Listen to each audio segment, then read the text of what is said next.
다니엘서 11장 36절 제가 봉독합니다. 이 왕이 자기 뜻대로 행하며 스스로 높여 모든 신보다 크다 하며 비상한 말로 신들의 신을 대적하며 형통하기를 분노하심이 쉴 때까지 하리니 이는 그 작정된 일이 반드시 이룰 것임이니라. 아멘. 다니엘서 11장 후반부 마지막 부분을 함께 또 배워보도록 합니다. 다니엘서 11장은 다니엘서 중에 의외로 가장 어려운 또 한 부분이다라고도 말씀을 드렸습니다. 특정한 왕들과 또 역사적 사건과 또 이러한 많은 배경들을 어디에다 어떻게 어디까지 적용해야 될 것인가에 대한 이러한 또 많은 역사적 그 내용들이 펼쳐지고 있기 때문에 비유와 상징적으로 해석하는 것보다 어떤 면에서는 좀 더 어려울 수도 있는 또 그러한 구조를 가지고 있다라고 말씀을 드렸습니다. 특별히 세대주의, 시한부 종말론 이런 극단적 종말론을 가르치는 자들에 의해서 여기에 남북의 이러한 싸움과 이러한 열왕들의 이러한 다툼들을 1, 2차 세계대전이라든가 또 여러 가지 우리나라의 6.25 전쟁의 남북 대치와 관련된 이러한 상황이라든가 또 최근에는 러시아와 우크라이나와 유럽의 이러한 그 전쟁의 이러한 내용으로 대입하면서 이거를 극단적으로 요한계시록에 있는 아마겟돈 전쟁이라든가 이러한 최후 심판에 임박한 어떤 사인과 그러한 기호로 표시로 그렇게 극단적으로 또 해석하면서 성도들의 생활과 삶을 망가뜨리는 휴거 준비하고 재림을 준비하는 이런 식으로 몰아가면서 성도들의 직장과 가정과 일상 삶들을 중단하도록 파괴하도록 만드는 또 그러한 심각한 음모론적 또 그러한 해석적 접근들이 있음을 항상 조심하셔야 됩니다. 그렇기 때문에 적어도 우리 종교개혁을 중심으로 해서 우리 종교개혁자들이 이 11장 또 다니엘서 전체를 어떻게 해석해 왔는지 또 웨스트민스터 총회와 관련된 이러한 또 우리 장로교적 입장에서는 이러한 다니엘서를 어떻게 해석해 왔는지 이런 선조들의 해석에 이러한 부분들을 잘 쫓아가면서 결론은 교리 다니엘서가 가르치고자 하는 그 핵심 종말론적 교리들을 잘 찾아내서 그 종말론적 교리를 오늘 우리 시대에다가 적용하는 것입니다. 그러면 항상 기억하셔야 되는 것은 2000년 동안 종말론과 관련된 핵심 교리는 크게 4가지 줄여서 우리와 관련돼서 2개, 예수님과 관련해서 2개 이렇게 사도신조에 고백된다고 말씀을 드렸습니다. 총체적으로 이제 정리를 복습을 해봅시다. 다니엘서 이제 거의 다 끝났습니다. 그러면 사도신경에서 우리와 관련해서는 몸이 다시 사는 것과 영원히 사는 것을 믿습니다. 우리 육체 부활과 천국에서 영생을 누리는 바로 이것이 우리와 관련된 종말의 가장 핵심적 고백이고요. 이걸 부정하면 이단이 됩니다. 이거는 마지노선이에요. 종말론 부분에서 이 이하로 내려가게 되면 이제 이단 시비가 붙을 수가 있는 겁니다. 개인이든 교회든 간에 예수님과 관련해서는 예수님이 저리로서 산자와 죽은 자를 심판하러 오신다. 그래서 예수님의 재림, 그 다음에 예수님께서 천국과 지옥에 대한 이러한 심판주, 최후 심판의 심판주로서 그렇게 재림하실 것이다라는 것. 바로 4개의 종말론 교리가 가장 중요한 핵심 교리입니다. 이제 이 4개의 종말론 교리가 웨스트민스터 신앙 고백으로 확대가 되면서 적어도 우리 장로교 입장에서 몇 가지를 덧붙여야 됩니다. 그러면 몇 가지 덧붙일 때에 우리는 절대로 극단적, 문자적으로, 시간적으로 해석하지 않는다라는 것. 그렇게 되면 자연적으로 데살로니가전서 5장에 있는 것처럼 그 때와 기한은 알 수 없다. 예수님이 마태복음 24장에서 도적같이 오실 것이다. 이런 표현들, 이런 것들이 따라 붙어야 되는 겁니다. 그래서 예수님도 그날은 모르신다라고 이렇게 예수님이 선을 아주 분명히 거주셨다라는 거죠. 그래서 절대로 휴거 날짜라든가 재림 날짜라든가 이런 부분들을 특정화하거나 이런 것들을 계산하거나 이러면서 공포를 조장하는 이러한 방식들은 아주 비성경적이라는 걸 명심하셔야 됩니다. 종말론의 90% 이상의 이단들이 다 이 재림 날짜와 비밀 휴거를 강조하면서 항상 무리를 일으켰습니다. 여호와 증인, 몰몬교부터 시작해서 통일교, 신천지, 뭐 외국 이단, 종말론 이단도 그렇고 한국 토종 종말론 이단들도 그렇고 전부 다 휴거 날짜 계산하고 또 이렇게 그러한 특정한 그 표시와 사인을 강조하면서 성도들에게 공포를 몰아넣었던 그런 부분. 그래서 절대로 시간과 이런 부분들을 강조하지 않는다라는. 특별히 이제 또 하나 추가되는 것은 요한계시록에 천년왕국이 있기 때문에 이 천년왕국이라는 걸 어떻게 해석해야 될 것인가가 많은 어려움을 주었고, 그럴 때에 이제 극단적 문자주의자들은 천년왕국을 있는 그대로 해석하려고 했고, 그래서 천년왕국은 결국 예수님이 재림하시면서 또 다른 세상에 이제 특정한 장소와 시간 동안에 베풀어지는 어떤 또 특수한 어떤 장소인 것처럼 이제 이렇게 극단적으로 천년왕국을 장소와 시간에다가 맞춰서 적용하려고 하는, 그러다 보니까 자꾸 휴거 사상이 거기에 맞물리게 되는, 이제 천년왕국에 들어가기 위해서 이 땅에 7년 대환란이라든가 이런 걸 겪지 아니하고 천년왕국에 들어가기 위해서 극단적인 이제 이러한 시한부 종말론, 음모론들이 이렇게 또 쏟아져 나오는 겁니다. 그래서 우리 장로교는 이 천년왕국을 너무 특정하게 문자적으로 그렇게 지나치게 해석하지 않는다라는 겁니다. 그건 하나님의 신적 작정과 섭리를 숫자로도 그렇게 표현할 수 있다라는 것. 우리가 다니엘서에서 보는 것처럼 한때, 두때, 반때, 하나님의 거대한 신적 작정 계획 속에서 교회가 때로는 고난과 어려움을 겪는 하나님의 그 섭리적 그 통치의 계획을 이렇게 숫자로 표현하는 거예요. 2300주야, 42달, 이게 거의 같은 숫자의 표현들인데, 이제 12장에 가서도 다시 한번 또 1290일, 1335일 이런 숫자를 또 언급을 하고 한때, 두때, 반때를 최종적으로 또 다시 얘기를 합니다. 그러면 앞에서 언급했던 한때, 두때 9장에서의 또 7장, 8장 이런 숫자와 그럼 12장에서 말하는 또 숫자는 또 다른 그럼 또 종말의 어떤 숫자이냐, 그렇게 시간 순서대로 해석하지 않는다라는 거예요. 우리는 반복적 점층법으로 반복되는 그러한 표현법으로, 또 반복되지만 뒷부분으로 갈수록 좀 더 확대해서 풍성함을 더하는 그런 방식이지 지나치게 시간 순서대로 그렇게 연속적으로 해석하지 않는다라는 것. 천년왕국도 하나님의 작정과 섭리에 완벽한 10이라는 완전수를 3번 반복하는 10의 3배수 형태로 그렇게 천이라는 숫자를 하나님의 완전함에 더 완전한 작정과 섭리의 위대함을 강조하는 히브리어의 그러한 반복하는 강조법입니다. 히브리어는 단어가 부족하기 때문에 부사라든가 형용사가 부족해서 이렇게 명사나 동사를 3번, 2번 이렇게 반복하는 것이 히브리어의 특징입니다. 그러니까 이런 부분들은 원문을 조금만 공부할 줄 아는 목회자들이면 금방 이렇게 해결할 수 있는데, 그냥 번역 성경만 자꾸 읽고 그런 것만 가지고 설교하고 막 이러다 보면 마치 그런 어떤 특정한 어떤 숫자가 뭔가를 대변하는 것처럼 이렇게 자꾸 그 비밀을 스러운 어떤 의미가 그 숫자에 더 깊이 담겨 있는 것처럼.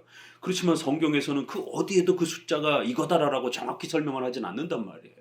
그러니까 더욱 문제가 되는 겁니다. 그래서 잘못하면 귀에 걸면 귀걸이, 코에 걸면 코걸이 식으로 상상적 해석이 팽배해진다라는 것이죠.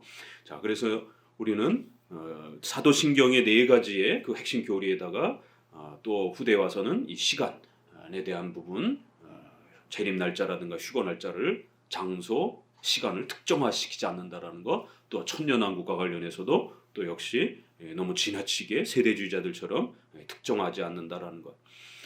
다만 이제 우리가 존중하는 것은 이 천년왕국도 그렇고 다니엘서에서의 이러한 시간의 개념에 대해서도 그렇고, 세대주의자들은, 음모론자들은 아주 특정한 시간에다가 그거를 대입하려고 애를 쓰고 특정한 징조와 사인에다가 그거를 지나치게 대입하려고 합니다. 또 특정한 사건에다가 그거를 1대1로 극단적으로 문자적으로 대입하려고 합니다. 그러다 보니까 이러한 바이러스나 백신이라든가 또 전쟁 이런 부분들이, 음모론들이 판을 치는 겁니다. 그런 부분들은 우리가 철저히 배격해야 됩니다. 역사 이래로 최근에 현대에 와서는 세대주의, 세대, 시간을 중심으로 해석한다라는 거예요. 그러한 형태가 종교개혁 시대는 제세례파, 신비주의자들에 의해서 많이 활용이 됐습니다. 그런 제세례파의 해석이 1700년, 1800년으로 오면서 경건주의, 이 신비주의를 수용했던 경건주의에서 또 그렇게 사용되어지기도 했고요. 이것이 너무 또 이렇게 아주 호기심이 자극을 하고 이러한 또 인간의 그런 궁금을 자극하다 보니까 이게 또 청교도들 안에도 영향을 끼쳐가지고 청교도들 안에 특별히 우리 장로교적 청교도들 말고 이런 경건주의적 청교도, 회중파적 청교도 쪽에 분들이 많이 영향을 받아가지고 종말론 날짜를 막 계산을 하는, 예수님 재림 날짜를 막 계산을 하는 이러한 풍토들도 많이 있었습니다. 유명한 토마스 구딘이라고 하는 이분도 1644년인가 예수님이 재림한다라고까지 그렇게 그 예수님의 재림 날짜를 특정화시켜 가지고 그렇게 상당히 어려움을 겪었죠. 지나고 나서 맞지 않았기 때문에 당대의 많은 청교도들에 의해서도 비판을 받기도 했고, 또 그런데 또 그걸 좋아하는 사람들은 그 날짜를 수정을 해가지고 또 재림 날짜를 계산을 하기도 하고, 결국 그 천년왕국이라고 하는 예수님의 그러한 그 지상 천년 통치를 너무 지나치게 강조하면서 결국 영국에서 핍박을 받으면서 그 메이플라워를 타고 우리가 필그림이라고 하는 그 추수감사절의 첫 유래가 그렇게 시작하지만 실제로 그들은 장로교를 굉장히 싫어하는 그 소위 독립파 계열의 분리주의파라고 그러겠습니다. 너무 극단적으로 이런 종말론 부분들이라든가 이런 부분들을 문자적으로 시간적으로 해석을 하다 보니까 이거 오늘날은 사실은 세대주의자들이 그 힌트를 갖고 온 겁니다. 이 세대주의자들이 이런 식의 해석을 오늘날 뭐 갑자기 어디서 자기들이 만들어낸 게 아니라 교회사 속에서 이렇게 다 써먹었던 것들을 가져다가 자기네 나라의 형편에다가 또 조금씩 변형해서 또 그렇게 확대 써먹는 겁니다. 그러니까 그 필그림이라고 하는 그 1620년에 메이플라워를 타고 이렇게 갔던 분들은 장로교에 대해서, 영국 성공에 대해서 모두 다 굉장히 극단적으로 거부하는, 그렇기 때문에 그들을 분리주의자라고 이렇게 표현을 할 정도로 그들은 150여 명이 갔고 중간에 반 이상이 죽었고 결국 한 7, 80명 살아남았던 사람들이 겨우 살아서 이렇게 또 생존을 하다가 이후에 1650년 이후에 이제 본격적으로 영국의 회중파들이 결국 이민을 가서 뉴 잉글랜드라고 하는 곳에 정착을 합니다. 그럴 때 이제 그 뉴 잉글랜드의 이 처음 1620년대에 정착했던 사람들은 다 흡수가 돼버리고 이제 결국 계승이 안 돼요. 왜냐하면 훌륭한 목회자라든가 이러한 신학교라든가 이러한 어떤 교파적인 어떤 좀 이런 조직체가 구성이 되질 못했기 때문에 결국 뉴 잉글랜드 회중파에 다 흡수가 돼버리면서 사라져 버립니다. 결국 영국 회중파들이 뉴 잉글랜드에 정착하면서 결국 그 브라운주의자들이 꿈꿨던 자기들만의 그 지상 통치의 천년왕국을 꿈꿨던, 그래서 거기를 뉴 잉글랜드라고 하나, 새로운 영국이라고 하나. 왜냐하면 영국 사람들은 자기들이 중심이 돼서 결국 하나님의 나라가 형성될 거라고 하는 이런 강력한 이런 어떻게 보면 선민의식 같은 그런 부분들이 작용이 됐단 말이에요. 그러니까 지금 세대주의자들도 또 백투 시오니즘이라든가 유대주의 운동들도 다 이게 선민의식이 강할 때 일어나는 일들입니다. 자기들을 중심으로 해서 그 천년왕국이 이루어질 것이다라고 하는. 결국 이름도 뉴 잉글랜드로 부르고 이게 뉴 잉글랜드에 정착했던 사람들이 이렇게 존 오웬이라든가 토마스 구딘을 중심으로 해서 회중파 신앙을 펼쳤고, 그때 그들의 종말론이 토마스 구딘이라든가 이렇게 아주 극단적으로 날짜를 계산하는 이제 이런 시도들을 했고, 그래서 종말론과 관련해서 많은 논쟁들이 벌어지기도 했고, 이제 이러한 역사적 그 사건들을 우리가 잊지 말아야 됩니다. 그래서 특별히 회중파의 구원론이라든가 신론, 뭐 성경론 이런 것들은 특별히 문제가 안 되지만 교회론, 종말론은 상당히 문제가 심각합니다. 교회론과 관련해서는 우리 장로교 제도가 싫어서 나간 사람들이고, 또 종말론과 관련해서는 이렇게 16세기 당시에 제세례파가 적용했던 예수님의 재림 날짜라든가 휴거 사상이라든가 비밀 휴거라든가 이제 이런 부분들이 결국 뉴잉글랜드에도 그렇게 토마스 굿인 굉장히 유명한 분이잖아요. 그런 분들에 의해서 시도가 되었고, 그러니까 그런 분들조차도 종말론에 있어서 이렇게 혼동을 겪는, 그래서 예수님 재림 날짜를 계산하는지 막 이런 일들이 벌어지면서 자기네들끼리 논쟁이 벌어지고, 왜냐면 그 날짜가 맞니 안 맞니 막 이러다 논쟁했고, 결국 그 날짜가 지나고 나니까 엄청난 또 공격을 받는 거고, 그러니까 이제 또 본인은 수정해가지고 날짜를 또 다시 계산을 하면서 이런 일들이 벌써 1600 그렇게 50년을 전후로 해서 1700년까지 그런 일들이 벌어지는 겁니다. 그러다가 이제 1700년, 50년 넘어가면 이제 존 웨슬레가 이제 감리교를 만드는 그런 과정으로 넘어가는 거예요. 그러면 이제 감리교, 영국에는 진젠돌프의 경건주의, 또 미국에는 조나단 에드워드의 또 이러한 운동들, 이게 이제 장로교회와 경건주의, 신비주의가 혼합된 그러한 운동들입니다. 그래서 우리가 여기를 경건주의라고 이렇게 표현을 합니다. 지나치게 경건만 강조하는, 신앙생활만 강조하는, 이제 이러한 그 풍토 안에서 자연적으로 결국 그 뉴잉글랜드의 해중파 분들이 종말론 부분에서 예수님의 재림 날짜와 이런 부분들을 지나치게 또 시도하고 천년왕국이라고 하는 거를 자기들을 중심으로 해서 예수님의 지상 통치가 이루어지는 것처럼 이렇게 또 지나치게 또 이렇게 접근했던 이런 선민의식의 이러한 부분들이 또다시 또 영향을 끼치면서 결국 각 지역마다 영국은 웨슬리를 중심으로 해서 미국은 에드워드를 중심으로 해서 바로 거기에 순수한 순혈적인 그러한 때묻지 않은 그러한 순혈한 성도들을 중심으로 해서 예수님의 지상 천국이 이루어질 것처럼 성도들을 자극하고 각성시키고 회개해야 된다.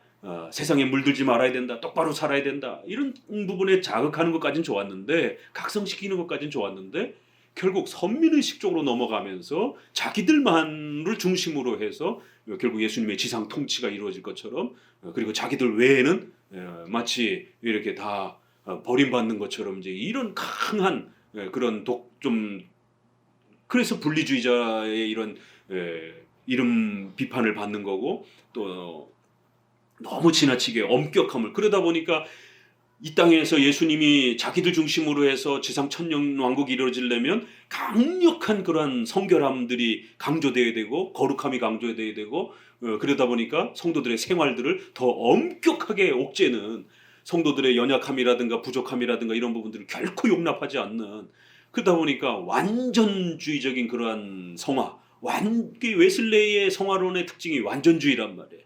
이게 청교도들의 하이퍼 청교도의 이러한 그 생활의 특징이 아주 엄격한 삶을 요구하는 이러한 풍토들이 결국에는 그 영향을 끼치면서 성도들의 삶이 아주 굉장히 무섭도록 옥죄어지게 되는, 숨도 쉴 수 없을 정도로 그렇게 성도들이 매일 기도만 하고 일상의 이러한 문화생활이라든가 이런 부분에 대해서의 즐거움은 전혀 누리지 못하게 하는, 이 얘기가 남 얘기가 아니고 먼 얘기가 아니고 오늘 우리 시대에도 백신이라든가 코로나를 대하면서의 태도들, 국가에 대한 어떤 그 방역 정책에 대한 어떤 태도들, 이런 것들이 아주 극렬하게 대립하면서 각 교파마다의 해석들이 다 이렇게 아주 쏟아져 나올 때 우리 장로교는 어땠는가, 이제 이런 게 차이가 나는 겁니다. 우리는 절대로 그렇게 한쪽으로 몰아가면서 극단적으로 이렇게 해석하지 않는다라는 겁니다. 그래서 우리는 일반 은총대로 잘 존중하면서 국가의 방역 정책이라든가 의료 이러한 정책이라든가 또 의료의 이러한 발전, 이런 부분들 절대로 죄악시하지 아니하고 그건 하나님의 인간의 생명을 보호하는 문명의 발전으로 그렇게 존중하는 겁니다. 그럼에도 또 우리는 또 예배의 자리는 또 예배의 자리대로 또 우리의 신앙의 자리들을 또 존중하고 지켜야 되는 또 이런 의무들에 대해서는 또 주일 성수를 중심으로 해서 또 많이 강조하는 것이, 이게 잘 균형을 이루려고 애를 쓰는 겁니다. 장로교는 특별은총과 일반은총이 잘 조화를 이루면서 종말론 부분에서도 내세와 현재를 조화를 이루면서 끌고 가는 겁니다.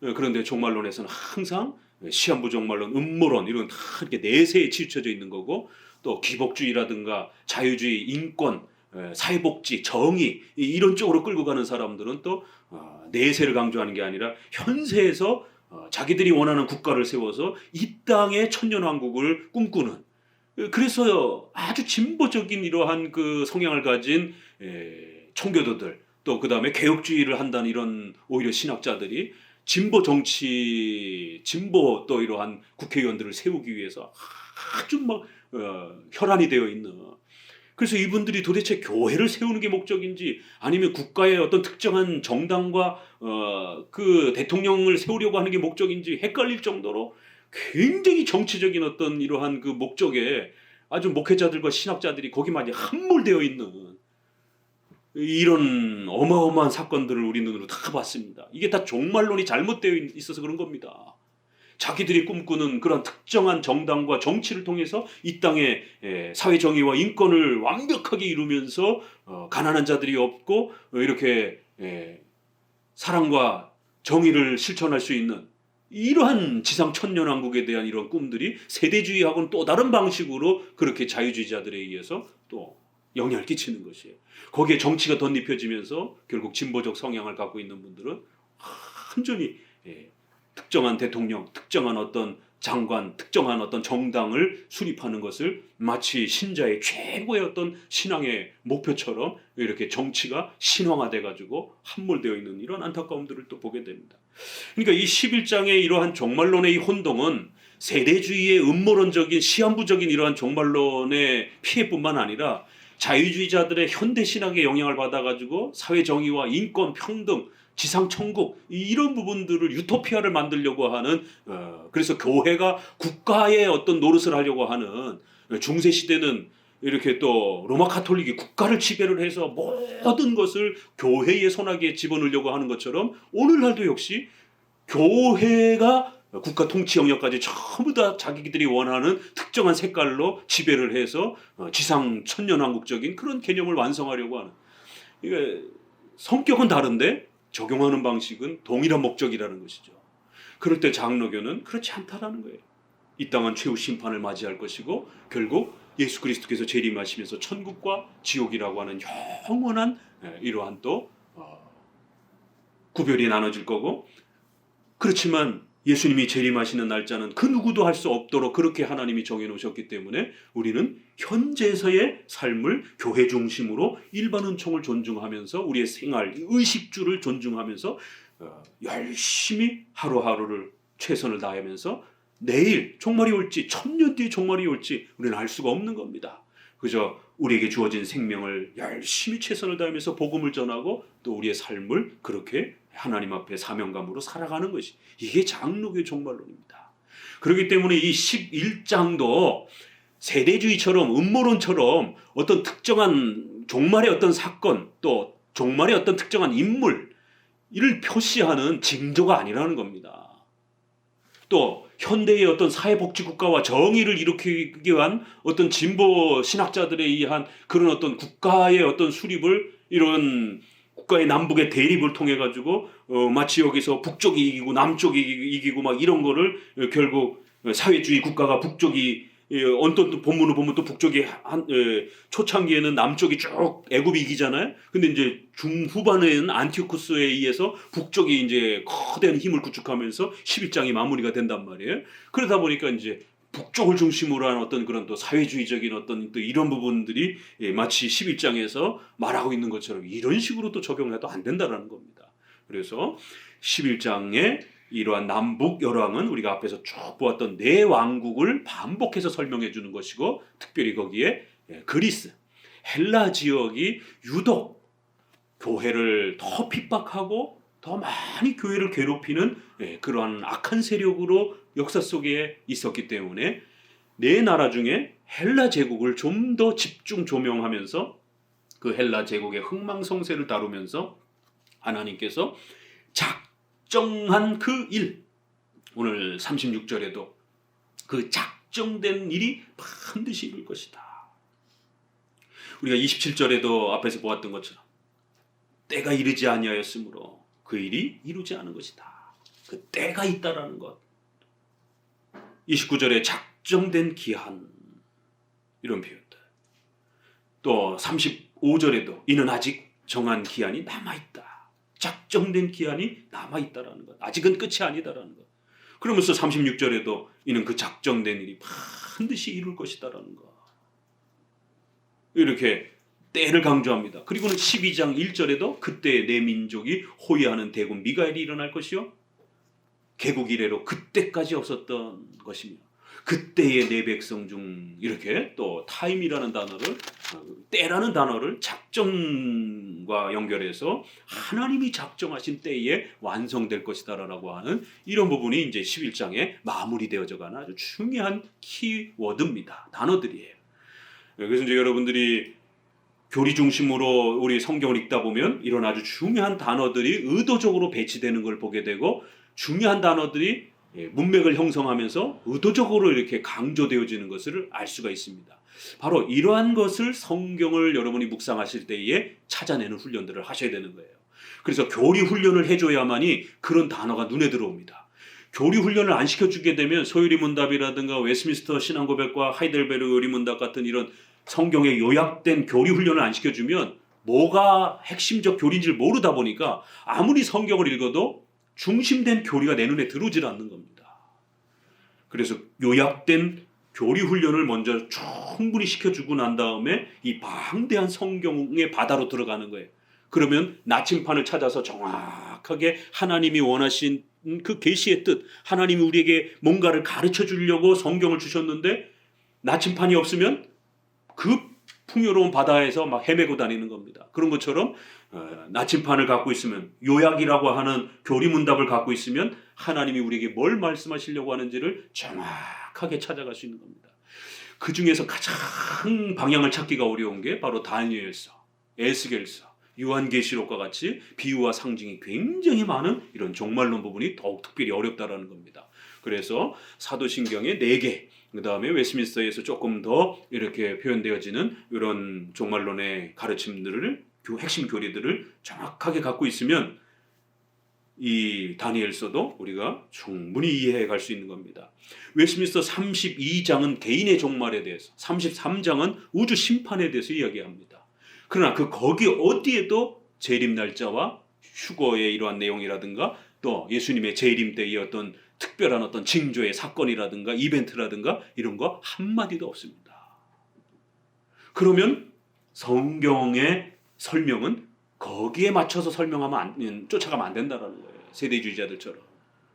성경의 종말론의 초점은 모든 시대에 적용되어질 수 있도록 이렇게 현재와 미래를 우리 성도들이 동시에 조화를 이룰 줄 알고 또 우리의 삶을 최선을 다해서 성실하게 살아가면서 교회를 중심으로 해서 우리의 신앙의 목적을 또 성취하고 또 천국과 지옥이라고 하는 최후 심판의 종말론적인 소망을 바라보면서 또 그렇게 살아가는 것. 그래야 모든 2000년 동안 살았던 모든 시대의 성도들이 이 11장을 읽으면서 자기들의 시대에 하나님이 작정한 때까지 최후 심판은 이루어지지 않는다라는 것. 반드시 하나님이 작정한 때에 최후 심판이 완성된다라는 것. 그러면 그 전까지는 각자에게 사명을 주신 만큼 하나님 앞에서 최선을 다해서 살아가는 것이다라는 거예요. 왜요? 아직은 최후 심판의 때가 아니기 때문에. 그러나 언젠가는 분명히 주어질 것이다라는 것. 그러나 이 땅에는 아직은 사탄도 존재하고 또 죄악의 이러한 그 유혹도 존재하기 때문에 한때 두때 반때처럼 교회가 많은 어려움을 겪을 수 있다라는 거예요. 그렇지만 절대로 그 어려움이란 우연히 주어지는 게 아니라 하나님의 작정과 계획 속에서 성도들을 성장시키고 훈련시키기 위한 또 복음을 전하기 위한 또 하나님의 최후 심판의 악인들을 정의롭게 심판하기 위한 거대한 하나님의 계획 속에서 그런 또 고난의 계획들이 이루어져 가는 것이다라는 거예요. 그래야 어느 시대든지 적용될 수 있는 겁니다. 한 샘플, 헬라 시대의 흥망성쇠를 하나님의 작정과 하나님의 섭리를 따라 정확하게 이루어지는 그 역사의 샘플을 하나 보여주고 그와 같이 모든 시대의 나라와 성도들도 그와 같은 하나님의 통치와 다스림을 받으면서 최후 종말을 따라 또 개인적으로는 자기의 죽음의 시간까지 그렇게 살아가는 것이다라는 거예요. 그러니까 절대로 두려워하거나 좌절하거나 또 종말을 바라본다고 게을러지거나 이러면 안 된다는 겁니다. 그러니까 이 11장은 바로 그런 식으로 우리 장로교는 해석한 겁니다. 그래서 역사적, 문자적으로는 분명히 오늘 우리 시대는 과거의 사건이에요. 다니엘 시대에는 600년에서 바라보면 400년, 안티오쿠스 사건이 170년, BC 170년 사건이기 때문에 400년, 500년 미래의 사건이에요. 그러나 우리 입장에서는 과거의 사건이에요. 그럼에도 불구하고 가르치려고 하는 핵심 내용은 하나님의 신적 작정과 섭리에 의해서 전 우주 역사와 인간의 역사가 통치된다라고 하는. 그렇기 때문에 성도들은 자신의 인생 하나하나를, 우리의 삶 전체를 그 하나님의 작정과 섭리의 통치를 의지하면서 어떠한 고난과 어려움을 당한다 할지라도 절대로 불안해하거나 두려워하지 말고 하나님 의지하면서 각자의 사명을 완수하면서 그렇게 살아가라는 것이에요. 이게 결론인 겁니다. 이걸 11장을 가져다가 6.25 전쟁에다 맞춘다든가, 현재 지금 러시아의 전쟁에다 맞춘다든가, 또 이러한 음모론적인 이러한 또 바이러스의 이러한 또 특정한 어떤 사건에다가 맞추어서 성도들을 공포적으로 그렇게 몰아가면 절대로 안 된다라는 겁니다. 이 원칙을 지키면서 11장 이제 마무리해 봅니다. 36절 보니까 이 왕이 자기 뜻대로 행하며 스스로 높여 모든 신보다 크다 하며 비상한 말로 신들의 신을 대적한다. 여기서부터 세 가지 해석이 나옵니다. 세 가지 해석에 있어서 구약 성경 그 책에도 소개해 드린 것처럼 첫 번째는 세대주의 해석이 있어요. 음모론적으로 이렇게 해석하는, 극단적으로 시간 문자적으로 이렇게 해석하는 입장이 있습니다. 그 다음에 이거는 아주 잘못된 거기 때문에 조심해야 돼요. 그 다음에는 박윤선 목사님이라든가 이렇게 천년왕국을 조금 문자적으로 해석하고 싶어 하시는, 시간적으로 해석하고 싶어 하는, 그러니까 세대주의도 문자적으로 시간적으로 해석하는 건 똑같아요. 그래서 이 소위 천년왕국을 강조하는, 문자적 시간적으로 강조하는 분들이 이게 굉장히 헷갈려요. 이게. 세대주의적인 천년왕국 주장과 이 우리 개혁주의, 보수주의 안에 천년왕국을 시간적, 문자적으로 좀 더 강조하려고 하는 분들이 있단 말이에요. 더더욱이나 한국 장로교 안에는 박윤서 목사님이라고 하는 이 훌륭한 개혁주의 이 주경학자에 의해서도 그렇게 해석이 됩니다. 그렇지만 한쪽은 이단의 비판을 받는 거고, 박윤서 목사님은 개혁주의의 훌륭한 스승으로, 장로교의 훌륭한 스승으로 그렇게 존경을 받는 것이에요. 틀린 면이 있다라면 박윤서 목사님은 적어도 7대 교리, 또 우리가 지금 말했던 사도신경의 이 종말론의 이러한 기본 규칙을 잘 지키시면서 좀 더 천년왕국과 관련된 이러한 또 역사적 사건에 대해서 문자적으로, 시간적으로 해석하려고 해요. 그래서 그럴 때는 우리가 조금 존중해 줍니다. 그렇지만 세대주의처럼 너무 지나치게 재림 날짜를 계산한다든가, 이런 어떤 비밀 휴거를 강조한다든가, 어떤 특정한 민족을 중심으로 해서 이러한 선민 왕국적인 천년왕국이 이루어지는 것처럼 이거는 반대합니다. 그렇기 때문에 박윤선 목사님이나 이렇게 조금 이런 분들을 우리가 천년왕국과 관련해서 전천년주의자들이다 이렇게 표현을 해요. 이런 분들은 요 36절 이후를 안티오쿠스 에피파네스 4세의 연속으로 해석을 합니다. 우리가 지금 20절 이후부터 21절부터 한 비천한 사람이 일어나서 자기 조카를 이렇게 폐위시켜버리고 자기가 악독한 방법으로 속임수로 그 나라의 왕권을 차지해서 결국 이 안티오쿠스 에피파네스 4세라고 하는 이 왕이 결국 폭정을 휘두르는, 그리고 남북전쟁을 주도하는, 그리고 교회를 쑥대밭으로 만드는, 이제 이러한 흐름이 그리스의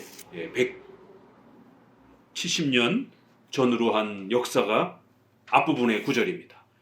그러다가 이제 36절에 와서 그 왕이 이랬을 때 이 그 왕이 도대체 누구냐라는 거예요. 이제 세대주의자들은 요 구절을 재림 직전에 있는 사건으로, 휴거 직전에 있는 사건으로, 천년왕국이 예수님이 이제 비밀 휴거가 되면서 예수님이 1차 재림을 하면 그 다음에 땅에서는 7년 왕국이 이루어지고 하늘에서는 장소가 이동이 돼갖고 성도들이 천년왕국 동안 딴 곳에 가서 산다라는 거예요. 이게 세대주의자들이에요. 그러니까 그 왕의 사건부터 종말에 있을 특정한 그러한 재림 사건의 사인으로 해석을 합니다. 그러나 박윤선 목사님은 그 정도까지는 좀 너무 극단적이다. 그러나 요거는 안티오쿠스 에피파네스의 그 역사적 사건이다. 그렇지만 그 안티오쿠스 에피파네스의 사건이 기본이 돼서 종말에 대한 그러한 내용까지도 이렇게 포함하고 있는 걸로 이렇게 해석을 합니다. 그 정도는 우리가 존중한다라는 거예요. 왜냐하면 종말론은 워낙 좀 더 다양한 해석들이 나올 수 있기 때문에 특별히 우리 종말론에 이단의 시비가 붙는 그 핵심 교리를 해치지 않는 이상 존중해 주는 겁니다. 그 시간과 어떤 그 이벤트와 사건을 어떻게 해석할 것인지에 대해서 조금 해석의 다양성들을 존중해 주는 겁니다. 그렇지만 이제 칼빈을 중심으로 해서 웨스트민스터와 주로 우리 장로교 입장에서 이 주류적 해석은 박윤선 목사님도 장로교 선생님인데도 요 종말론 부분에서는 전천년 왕국 좀 더 시간적 문자적 이 종말론적 해석을 원하셨기 때문에 요 부분의 해석이 조금 달라요. 그래서 이분들을 비주류 장로교 해석이라고 합니다. 그러나 더 많은 7, 80%의 많은 장로교도들의 신학자들, 칼빈을 비롯해서 많은 분들은 이 부분을 로마로 해석을 합니다. 이런 게 차이가 나는 거예요. 그렇기 때문에 세 입장이 있다라고 말씀을 드렸습니다. 세대주의자처럼 재림 직전에, 휴거 직전에 특정한 어떤 사건의 이벤트로 거기에만 맞춰서 해석하는 그러한 세대주의. 이걸 음모론적으로 해석하는 그런 방식. 그러나 박윤선 목사님과 같이 전천년주의자들은 이 해석을 좀 더 안티오쿠스의 역사적 사건으로 해석하면서 그걸 기반으로 해서 종말에 있을 그러한 또 특별한 그러한 의미를 담은 것 정도로 해석을 합니다. 그러나 장로교의 훨씬 더 많은 주류 입장은 로마의 역사적 배경으로 해석하면서 그 로마의 역사적 배경을 토대로 하여 종말론의 최후 심판 때에 있을 그러한 또 내용까지 포함된 예언으로서 이렇게 해석하는 장로교 주류 입장이 있습니다. 자, 그래서 그 왕은 그러면 당연히 박윤선 목사님과 같은 이런 분들은 안티오쿠스로 해석할 것이고요. 칼빈과 웨스트민스터의 주류 장로교도들은 그 왕은 다른 왕이에요. 로마를 소개하는 로마 시대의 어떤 특정한 왕 이렇게 해석을 하는 겁니다. 그런데 영어 성경도 보게 되면 더 킹 이렇게 돼 있어요. 그 이제 72역 번역도 그렇고 호 바실리우스 이렇게 해서 관사가 붙어 있습니다. 영어에도 더가 이렇게 있는 것처럼. 그 히브리어에도 함멜렉 이렇게 해서 하 이러면은 정관사인데 그러니까 이거 하가 그 누구를 특정하는 그 왕 아니냐. 그런 문맥상 앞에서 말했던 안티오쿠스가 지금까지 말해져 왔기 때문에 안티오쿠스 그를 말하는 게 훨씬 자연스럽지 않느냐. 이렇게 해석을 한 거예요. 그러나 히브리어의 하라고 하는 정관사는 문맥상 누구를 특정하면서 이렇게 말하기도 하지만 그러나 특정하지 않은 상태로 영어에 king 이러면 그냥 막연한 그냥 한 왕 이런 의미가 되는 거예요. 그런 것처럼 히브리어는 이렇게 좀 뭉뚱그려서 표현합니다.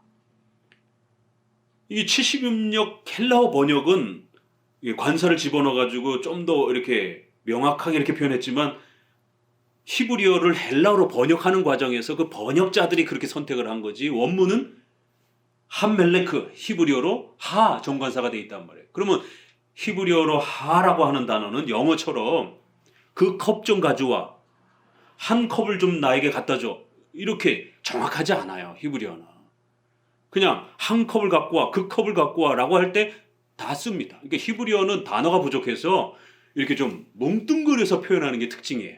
헬라어는 아주 정확하게 신약은 이렇게 꼭 집어서 표현하는 여성스러운 그런 아주 세밀함이 특징이고 히브리어는 좀 남성적인 그런 그 언어적 특징을 갖고 있어가지고 그냥 표현을 이렇게 뭉뚱그려서 굵직굵직하게 표현을 합니다.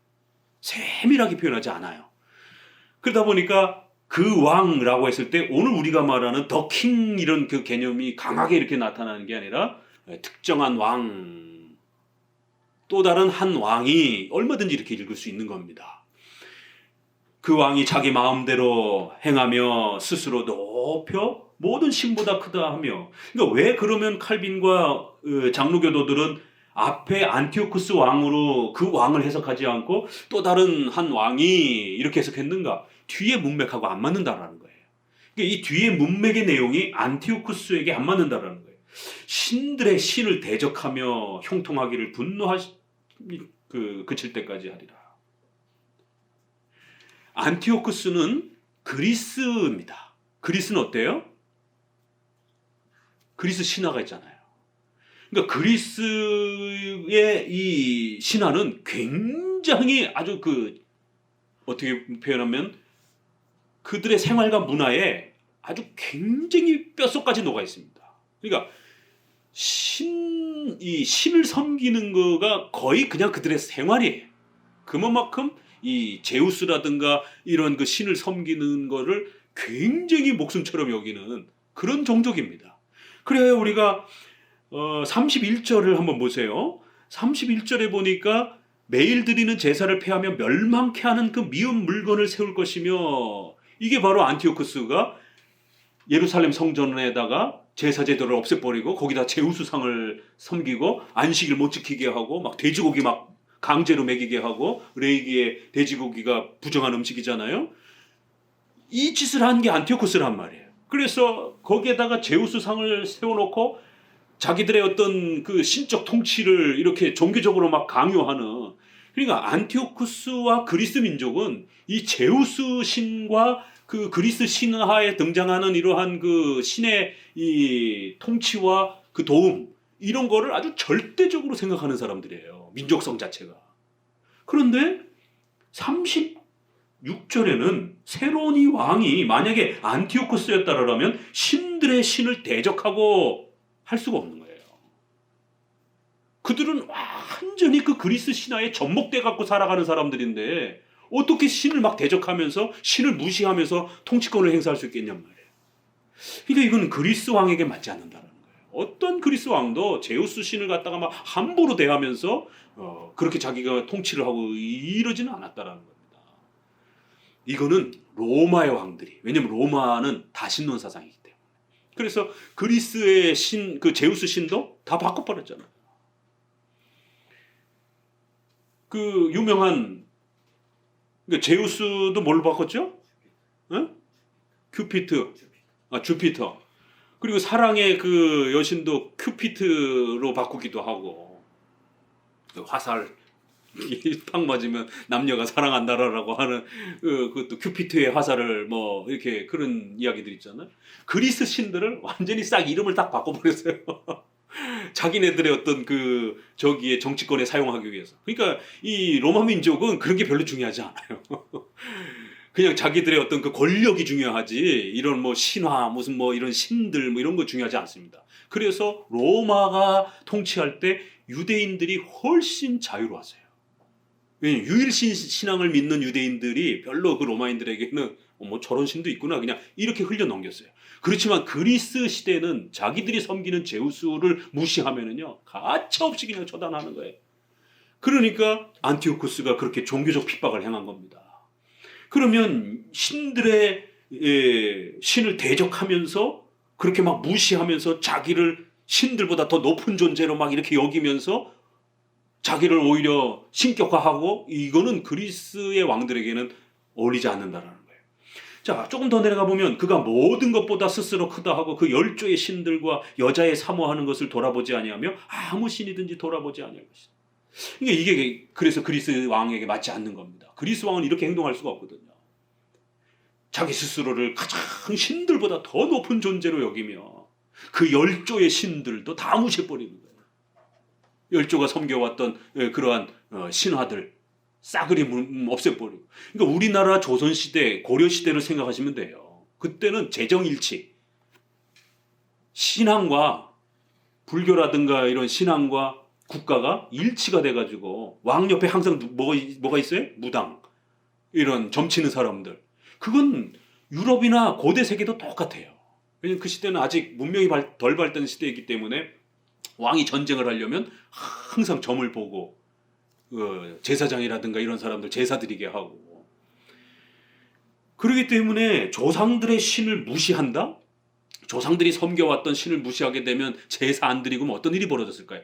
조선시대 생각하면 가뭄이 막 이렇게 들고 그러면 왕이 가서 제사를 드리고 이래야 되잖아요. 만약 그거 거부하면 왕권이 뒤바뀔 수도 있습니다.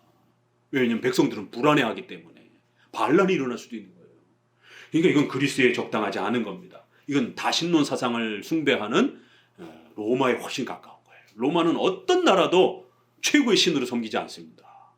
그냥 다 신들도 다 자기 발밑에 있는 것처럼 이렇게 자기들이 더 높은 것처럼 이러한 로마의 권력을 더 숭배했던 사람들이라.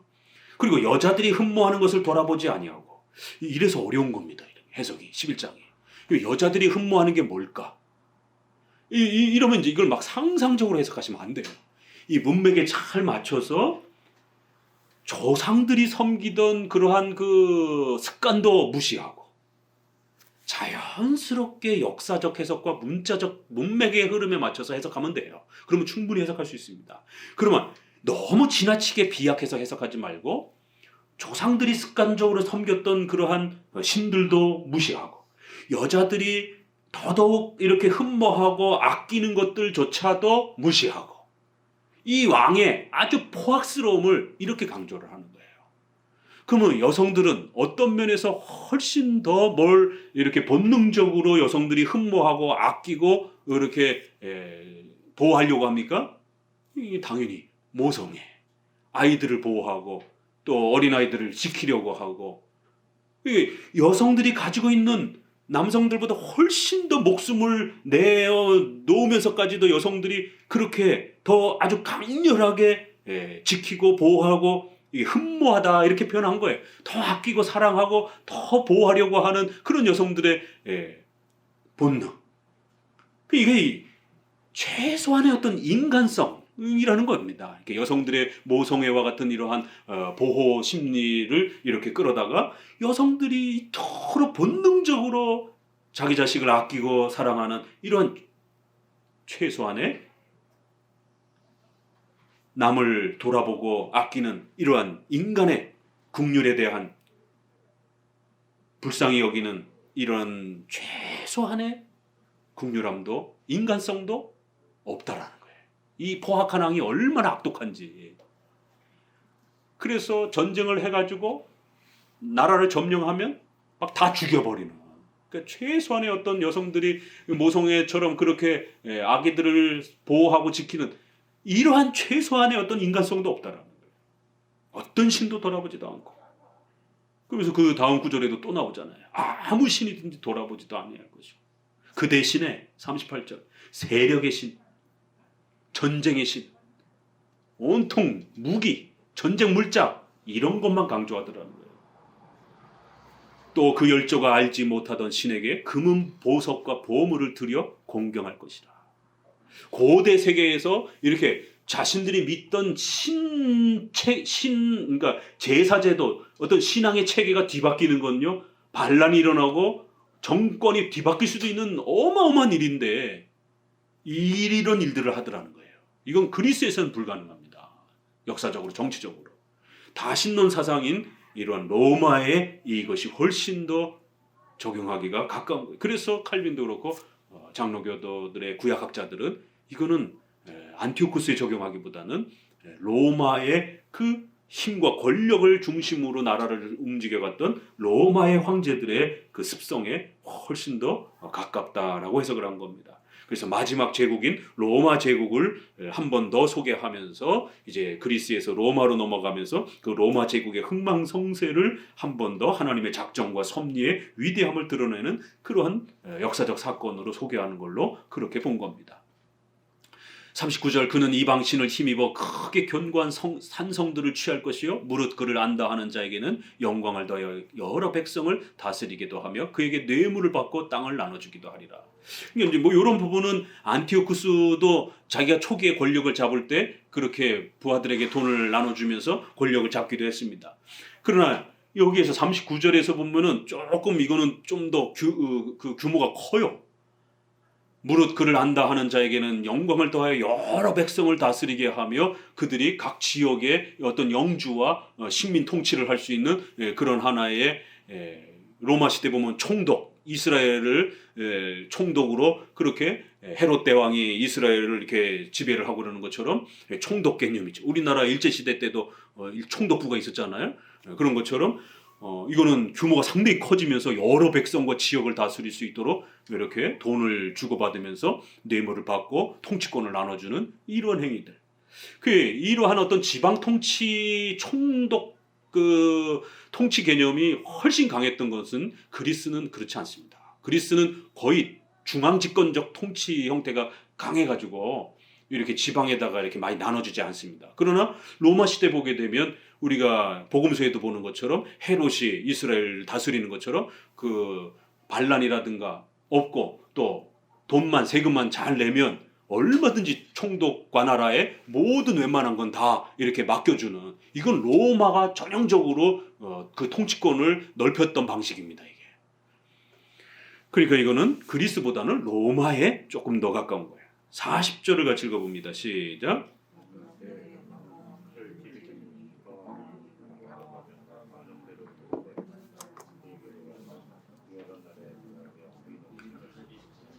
예. 이 40절과 36절이 해석하기가 마지막 부분에서는 제일 어렵습니다.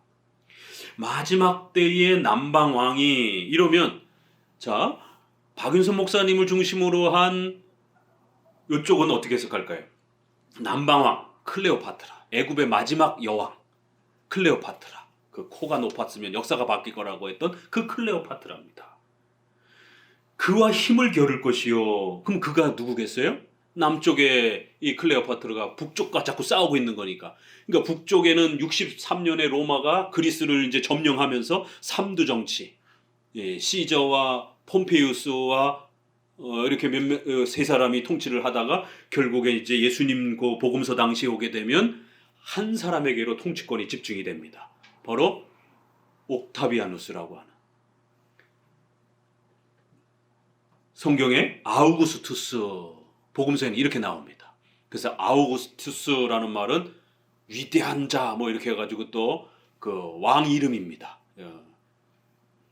바로 애굽의 또 로마의 시저 이런 것처럼 아우구스투스 이러면 아주 대왕 뭐 이런 것처럼, 우리 세종 대왕, 그럼 우리도 대왕자를 아무나 안 붙이잖아요. 그런 것처럼 이 삼두 정치를 이제 전부 다 통합시켜 가지고 1인 중심의 로마 지배 정치 제도를 구축한 이제 이러한 권력을 성취했기 때문에 이 옥타비아누스를, 원래 옥타비아누스 이름을 아우구스투스로 바꿔준 겁니다. 그거를 성경은 복음서가 아우구스투 때에 예수님이 이제 태어나시는 이제 장면을 소개를 하는 겁니다.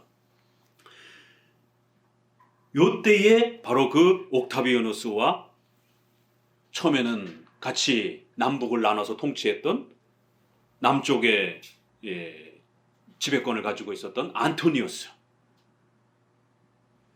그렇게 서로 남북을 나눠서 통치를 하다가 결국 옥타비아누스가 남쪽까지 이제 다 집어삼키려고 정치적으로 시도를 했고, 그래서 클레오파트라가 이 안토니우스하고 뭐 연인 관계로이기도 하고 또 정치 관계에 있어서도 또 북쪽에서 쳐내려오니까 클레오파트라와 안토니우스가 힘을 합쳐가지고 결국 이 아우구스투스를 물리치기 위해서 악티움 해전이라고 하는 큰 해전을 치릅니다.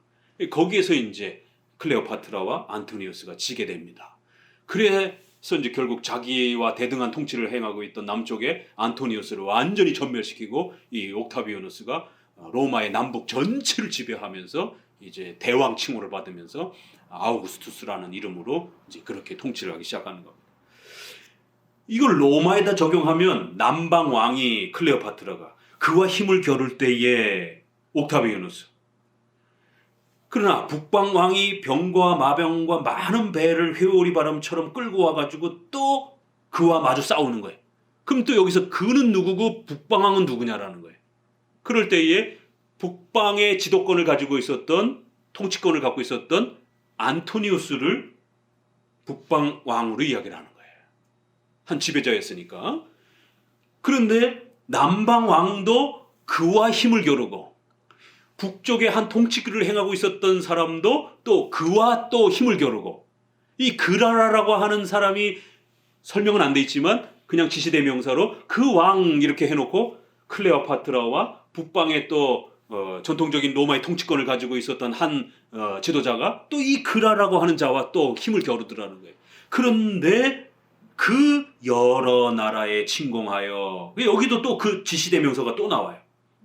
그러다 보니까 이거를 박윤선 목사님과 같이 전천년으로 해석하는 분들은 남방왕이 프톨레미우스 마지막 애굽의 프톨레미우스 안티오쿠스 그 시대의 마지막 프톨레미우스와 북쪽인 안티오쿠스와의 싸움이라는 거예요. 이렇게 해석하는 겁니다. 그래서 남방왕이 그와 싸울 것이요 남방 프톨레미 왕조가 안티오쿠스와 싸우는 것을 말하고 또 북방왕인 안티오쿠스가 그에게로 와서 이렇게 해서 애굽 왕에게로 와서 싸울 것이다라는 거예요.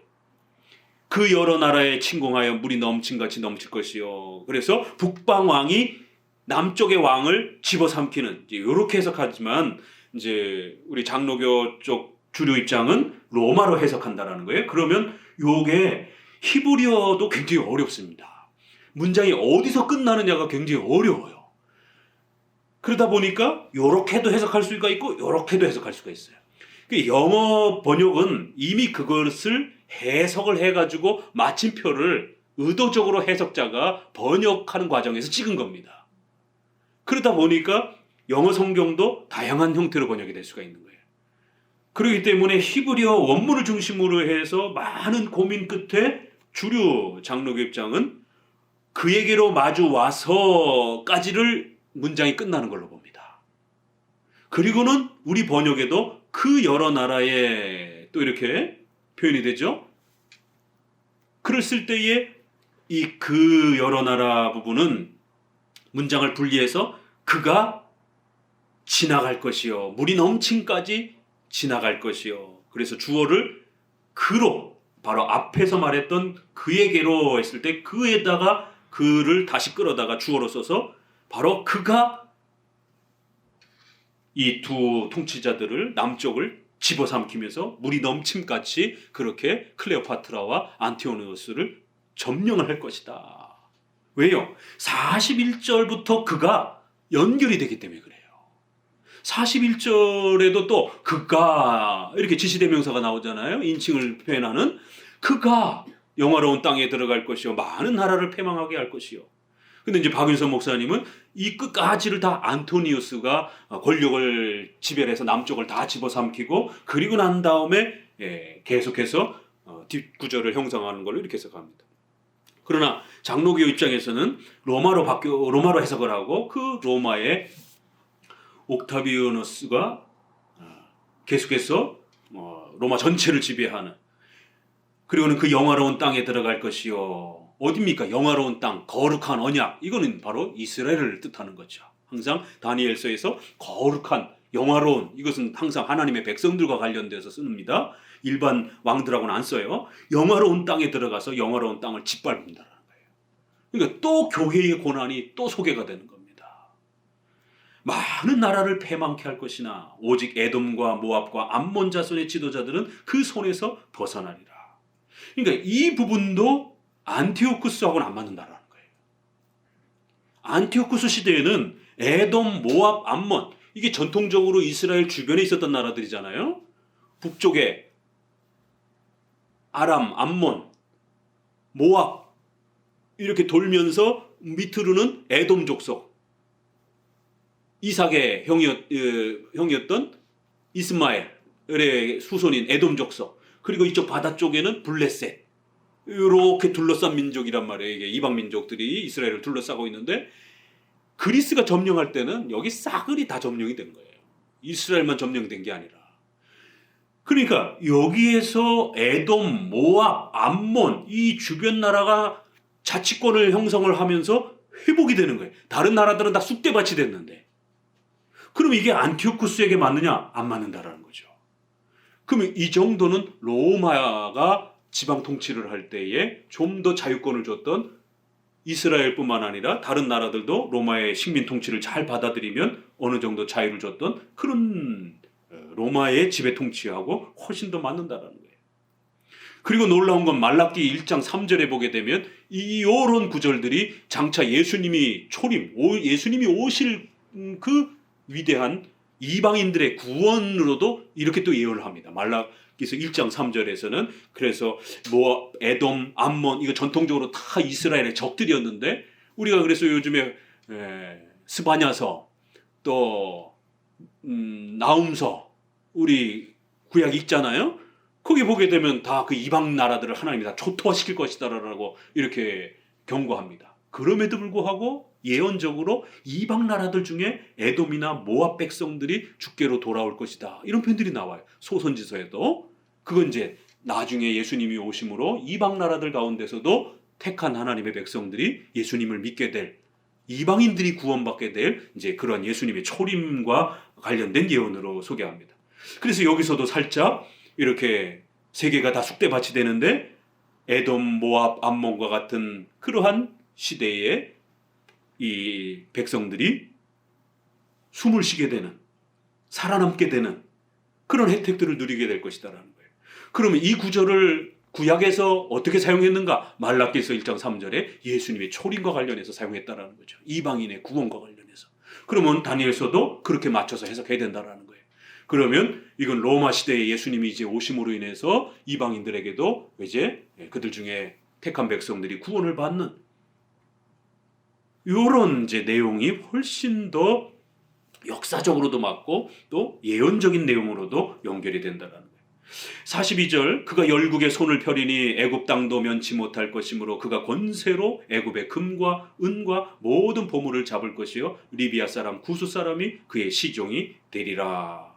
그러면서 전체를 이제 남북으로 전체를 지배하는 로마의 지배권을 이렇게 소개했고요. 44절에 그러나 동북에서부터 소문이 이르러 그로 번민케 하므로 그가 분노하여 나가서 많은 무리를 다 도륙하여 진멸코자 할 것이요. 요거를 박윤수 목사님과 연결해서 이분들은 북쪽에서 동북 쪽에서 어떤 그 소란이 벌어질 것이다라는 거예요. 그러니까 이것도 많이 맞지 않는 거예요. 역사적으로. 그러면 그리스의 안티오쿠스 왕이 어떤 북쪽에서 이루어지는 어떤 반란이라든가 이런 것으로 인해서 정치적 위기를 겪으면서 이제 뒤에 보게 되면 마지막 절에 도와줄 자가 없어 죽는다 이런 얘기가 나온단 말이에요. 그러면은 안티오쿠스가 그렇게 죽어야 되는데 실제적으로 안티오쿠스는 주변에 측근들이 반란을 일으켜서 결국 그 정치가 권력을 잃게 되는 이런 형태로 끝맺음을 맺습니다. 오히려 이 동북에서라는 부분을 마카비 가문의 이스라엘의 그 마따디아와 그 아들들이 독립운동을 하면서 BC 164년에 독립운동을 하면서 마카비 왕조 또 그 아들 이름을 따서 하스몬 왕조라고 하는 이 독립운동이 일어났고 그래요 로마 통치 아래까지 직전까지 한 7, 80년 정도 독립을 어느 정도 자유권을 유지합니다. 이 박윤서 목사님 계열 쪽에서는 이 동북에서부터의 어떤 반란을 이스라엘의 어떤 그 자치 독립으로 이렇게 맞추려고 해요. 그럼 과연 이게 그리스를 중심으로 해서 동쪽이긴 맞는데 이태리를 우리가 로마 그 다음에 저기 마케도니아 고린도 그 다음이 스파르타쿠스 아테네 이렇게 내려오는 거거든요. 그리스 지역으로. 그럼 거기서 동쪽으로 이렇게 보게 되면 인도 터키 인도 이쪽 예루살렘 쪽이란 말이에요. 그러면 동쪽인 건 맞지만 그럼 그게 지도상으로 북쪽이냐? 이건 조금 어려움이 있는 거예요. 정확하게 위치가 맞지 않기 때문에. 오히려 이건 로마로부터 해석을 하게 되면 로마가 무너질 때에 어거슨 시대를 보게 되면 400년에 북쪽으로부터 훈족이라고 하는 또 고트족이라고도 하고 이 야만족이라고 짐승 껍데기 뒤집어 쓰고 바이킹 민족 같은 이제 그런 야만 민족들이 자꾸 자꾸 로마를 쳐들어오면서 결국 로마가 점점 무너집니다. 그러니까 이건 오히려 로마가 야만 민족들은 저 북쪽으로부터 노르웨이라든가 이 러시아 아래쪽, 지금 우리 전쟁이 일어나고 있는 그 우크라이나 북쪽의 전통적인 그쪽 지역들이란 말이에요. 그러니까 지도상으로도 훨씬 맞고 로마의 훨씬 북쪽 쪽이니까. 그래서 역사적인 부분에서도 야만족에 의해서 로마가 침략을 당하는 이제 그러한 형태로 위협을 겪는, 그렇지만 45절에 그가 장막 궁전을 바다 영화롭고 거룩한 산 사이에 베풀 것이나 그의 끝이 이르리니 도와줄 자가 없느니라. 그러니까 이것도 안티오쿠스하고 또 안 맞는다라는 거예요. 왜냐하면 그의 통치의 중심이 되는 이 궁전과 지배의 중심이 되는 어떤 그 정치적 그 중심을 어디다 세우느냐면 바다와 영화롭고 거룩한 산 사이. 그러면 거룩한 산은 어디에? 이스라엘인 겁니다. 그런데 바다와 요 사이에다가 그 통치 어떤 중심된 통치권 지역을 그렇게 수립할 거라는 겁니다. 이건 그리스에 안 맞죠. 그리스는 오히려 바다 저 건너편인데. 그렇지만 로마에 맞추게 되면 로마가 시실리를 중심으로 해서 지금의 그 로마의 그 반도도 있지만 로마가 점점 영토를 확장한 게 우리가 앞부분에서 스키피오라든가 한니발 장군과의 싸움도 보게 되면 그 카르타고가 지배했던 지중해 연안의 그 섬들을 하나씩 지배하면서 점점 이쪽 예루살렘 쪽으로 영토를 이렇게 넓히게 되는, 그래야 앞부분에서 보았던 게 한니발은 북쪽의 안티오쿠스와 연합을 펼쳤고 로마의 스키피오는 남쪽에 프톨레미 왕조하고 연합을 해가지고 남북 연합전쟁이 벌어지는 이제 이런 역사도 있잖아요. 그럴 때 그 로마가 통치를 넓혔던 결정적인 발판이 바로 한니발과 카르타고 전쟁의 그 지중해 연안의 섬들의 나라를 카르타고가 지배하고 있었던 그 시대의 아주 정치의 중심지였던 바로 거기를 요충지였던 부분을 점령하기 시작하면서 로마가 포에니 전쟁, 카르타고와 싸웠던 포에니 전쟁 1차, 2차 전쟁을 치르면서 지배권을 강력하게 확보한단 말이에요. 그러면 이게 훨씬 더 로마에 맞는 거죠. 자기들의 그 중심된 통치 중심을 결국 바다를 중심으로 끼고 있는 이러한 지역과 그 다음에 예루살렘을 지역을 중심으로 해서 그 지중해 연안 바다의 이러한 그 지역을 중심으로 해서 그렇게 통치권을 확립하더라는 거예요. 그러나 그 마지막은 결국 그들도 도움을 받지 못하고 멸망의 길로 치닫는 이제 로마의 마지막 후반부까지 이렇게 내다보는 것입니다.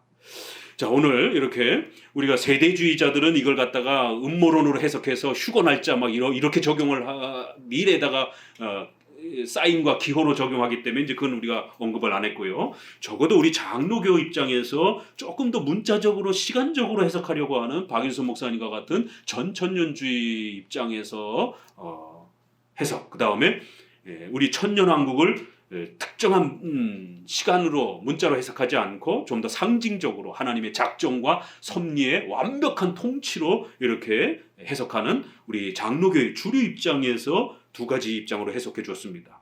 그래서 둘 다 존중한다라는 거예요. 이거는 그래서 안티오쿠스를 중심으로 해서 좀 보든지 아니면 로마를 중심으로 해서 좀 더 보든지 둘 다 존중하되 저희는 장로교의 주류 해석인 칼빈의 해석을 따라서 좀 더 이렇게 로마를 중심으로 해서 펼쳐지는 그 거대한 역사의 마지막 장면을 샘플로 보여주시는 걸로 해석하는 것을 더 우선합니다. 그러면서 결국 이 토대를 통하여 하나님이 전 인류의 역사 전체를 지배하시고 결국 최후 심판까지 하나님께서 이렇게 결국 다 계획하시고 준비하시고 그래 그 거대한 제국들을 끝내실 것이다라고 하는 이러한 결론으로 우리는 결론을 하는 겁니다. 그래야 이제 12장에 가서는 그러기 때문에 마지막 때에 책에 기록된 자들이 구원을 받을 것이고 영생을 얻는 자들과 지옥에 떨어지는 자들이 있을 것이다. 이렇게 이제 최후 심판의 결론 내용으로 끝을 맺습니다. 오늘 우리가 11장 가장 어려운 해석, 특별히 또 가장 많은 논쟁의 또 해석이 있었던 이 36절 이후를 그리스를 중심으로 하는 것과 로마를 중심으로 한 또 해석을 비교해가면서 소개해드렸습니다. 그러나 결론은 모든 부분들이 그 작정된 일이 반드시 성취되어지는 하나님의 신적 작정과 섭리의 통치를 따라 모든 인류 역사가 그렇게 진행되어져 간다는 것. 또 여러분의 개개인의 삶도 그렇게 하나님의 작정과 섭리 아래서 그렇게 살아가시게 된다라는 것. 그렇기 때문에 하나님의 주권적 통치와 섭리를 간절히 의지하고 사시라는 겁니다. 그것만큼 우리 인간에게 소망과 위로를 주는 게 없습니다. 오늘 다시 한번 11장 말씀을 마음에 잘 새기셔서 여러분의 삶 속에서도 이런 하나님의 주권적 통치에 또 위로와 소망을 누리시기를 바랍니다. 기도합니다.